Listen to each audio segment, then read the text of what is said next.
Karunagappally municipal തല ബാലോത്സവം സമാപിച്ചു. Karunagappally boys higher secondary സ്കൂളിൽ നടന്ന ബാലോത്സവത്തിൽ വിവിധ ഗ്രന്ഥശാലകളിൽ നിന്നുള്ള പ്രതിഭകൾ പങ്കെടുത്തു. താലൂക്ക് ലൈബ്രറി കൗൺസിലാണ് പരിപാടി സംഘടിപ്പിച്ചത്. സെക്രട്ടറി വി വിജയകുമാർ ഉദ്ഘാടനം ചെയ്തു. ലൈബ്രറി കൗൺസിൽ എക്സിക്യൂട്ടീവ് അംഗം സുരേഷ് വെട്ടുകാടിന്റെ അധ്യക്ഷതയിലാണ് സമാപന സമ്മേളനം നടന്നത്. നേതൃസമിതി കൺവീനർ എ സജീവ് സ്വാഗതം പറഞ്ഞു. Taluk library council secretary V Vijayakumar സമാപന സമ്മേളനം ഉദ്ഘാടനം ചെയ്തു.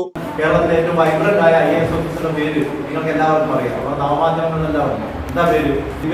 അല്ലേ? അതിനപ്പുറത്ത് ഒന്നാം വാങ്ങിയ ഹരിതയുണ്ട്, ചിത്രയുണ്ട്, അങ്ങനെ എത്ര ആളുകൾ.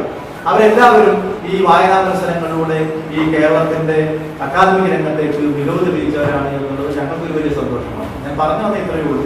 നിങ്ങളുടെ സർട്ടിഫിക്കറ്റ് ബുക്കുകളുടെ അക്കപ്പെരുക്കങ്ങൾ, ഇന്നിവിടെ നിന്ന് വാങ്ങുന്ന മാർക്കുകൾ, ഇന്നിവിടെ ജയിക്കുന്നതുമല്ല നിങ്ങളെ നിർണ്ണയിക്കുന്നത്. നിങ്ങളെ നിർണ്ണയിക്കുന്നത് ഈ വിജയത്തിൽ നിങ്ങൾ പങ്കെടുത്തിട്ടുണ്ടോ, നിങ്ങളുടെ പാഠ്യപദ്ധതിക്കപ്പുറത്ത്, നിങ്ങളുടെ വീടിനപ്പുറത്ത് ഒരു പൊതുലോകത്തിലേക്ക്, പൊതുബോധത്തിലേക്ക് നിങ്ങൾ ഇറങ്ങി ചെല്ലുകയും അവരുടെ മത്സരം നിങ്ങൾക്കായിരിക്കുകയും ആ മത്സരങ്ങളിൽ ആദ്യമാവുകയോ അവസാനമാവുകയോ ചെയ്യാനുള്ള ഒരു കരുത്ത് നിങ്ങൾ രൂപപ്പെടുത്തിയിട്ടുണ്ട്. മാനേജർ എൽ ശ്രീലത സമ്മാന വിതരണം നിർവഹിച്ചു. എം നാസർ, ആൾഡ്രിൻ, ദിലീപ് കുമാർ തുടങ്ങിയവർ പങ്കെടുത്തു. കൂടുതൽ പോയിന്റ് നേടി ലാലാജി ഗ്രന്ഥശാല ഓവറോൾ കിരീടം നേടി.